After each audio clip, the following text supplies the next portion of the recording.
Bwsai bai Bujagma bai Sakhamya ngui thikya Talchar ni Owgwnang Khorang Hamjwk mung Sagarika Debbarma Kami Bisramganj ni Rongmala amsayo Krak shala gumoti hangkor sakamnago tubumani lamao thikya Sagarika Debbarma Pati mungni yagola Bwsai Bikas Debbarma tai bini nukhungni bororokni mungui Kakrabon thanao FIR khlainani kok saka thwnai Hamjwk ni bwta Roton Debbarma Swkangni simino Bisramganj Rongmala amsani Bikas Debbarma salbrumno Owgwnang bihigno buto khlaimani kok silchamung Oba haikeno lai thangnai salni saltam skango haino hai bihigno kirima singsaike buto khlaimani koktuma khariya khe bwsani yagono butharjangna naikhewan sugui paitheko sakhamya tongtwino kakrobon somuk sorani buma bufani nogo khari thangka Sagarika phiaba nogo sogui kheno sakhamya barika bini paitheko kraksal sarigo gumuti hangkor sakham nogo tubui phaigya bono bini buma tei buta song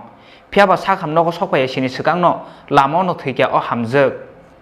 Sakhamnogo sogimani yagulo thikya hni sakabono sakhamnokni saknainai rok patimungno tuye thynai Hamjwkni bwta Roton Debbarma saka Bwsai bai Bujagma baino sakhamya wngui thikya Talchar ni Owgwnang bahanojak Sagarika Debbarma patimungni yagulo Bwsai Bikas Debbarma tei bini nukhungni borokni mungui kakrobon thanao FIR khlainai hni saka thynai Hamjwkni bwta Roton Debbarma আজকে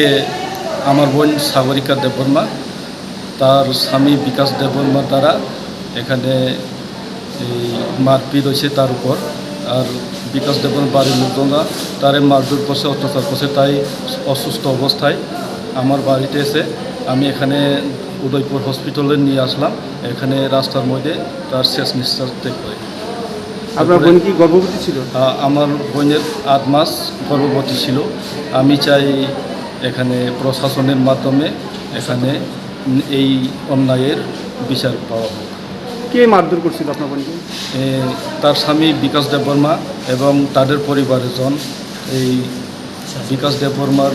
মা এরপরে তার ভাই তারা মারধর করছে কোন জায়গায় আপনার বোনের বাড়ি বিশ্রামগঞ্জ রংমালা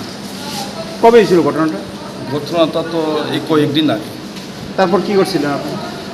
আমরা করছিলাম এই সে যখন মারপিট এই হওয়ার পর আমরা সে বাড়িতে আসে অনেক কান্নাকান্নি করে তো আমরা কইছে এই সব ঘটনা হয়েছে তো আমরা এরপরে সে অসুস্থতা হয় এরপরে আমরা হসপিটালে নিয়ে আসলাম উদয়পুর হসপিটালে এরপরে আসানক এখানে এই রাস্তার মধ্যে তার মৃত্যু ঘটে বোনের বয়স কত বোনের বয়স প্রায় 28 বছর তোমার কি হয় সে আমার ছোট বোন কি নাম তোমার আমার নাম রতন দেববর্মা এখন কি চাও তোমরা আমরা চাই প্রশাসনের মাধ্যমে সুস্থ বিচার থানায় মামলা করতেছো হ্যাঁ থানায় আমরা মামলা করব কার বিরুদ্ধে এই আমার বোনের হাজব্যান্ড এরপরে তার এই পরিবারের লোকজনের বিরুদ্ধে Yangte khaksa phaising gumuti hangkor sakhamnokni saknainai duty officer saka sakhamnogo sokpaya sinino thwijak o Hamjwk hwnoi একজন পেশেন্ট নাম সাগরিকা দেববর্মা 25 বছর আমাদের এখানে ইমার্জেন্সিতে নিয়ে আসে অ্যারাউন্ড 4:30টার দিকে পেশেন্ট যখন নিয়ে আসে তখন পেশেন্টের প্রাণ ছিল না পেশেন্ট ব্রডের অবস্থায় নিয়ে আসা হয় মহিলার গর্ভবতী ছিল অ্যারাউন্ড 7 to 8 মান্থসের মতো আমাদের কাছে কোনো ডকুমেন্ট ওরা দেখাতে পারেনি তো পেশেন্টকে আমরা পুলিশ ইনফরমেশন দিয়ে পোস্টমর্টমের জন্য রাখা হয়েছে গর্ভবতী ছিল গর্ভবতী ছিল Ogo bwsa tongmano karibo thwnai o Hamjwkni talni chitham omonite khorsa buri bwsa tongo phiaba buma thwimani yagulo tamo wngnai tabuk bwsajwngni thinang obno tui kha khamate kmangmao nukhungni joto borokrok এখন তো আমার মনে হয় তারা যেভাবে তাদের উপর অত্যাচার করছে মারধর করছে অসুস্থতার কারণে মৃত্যু ঘটেছে এরকম আমার মনে হয় এবং তার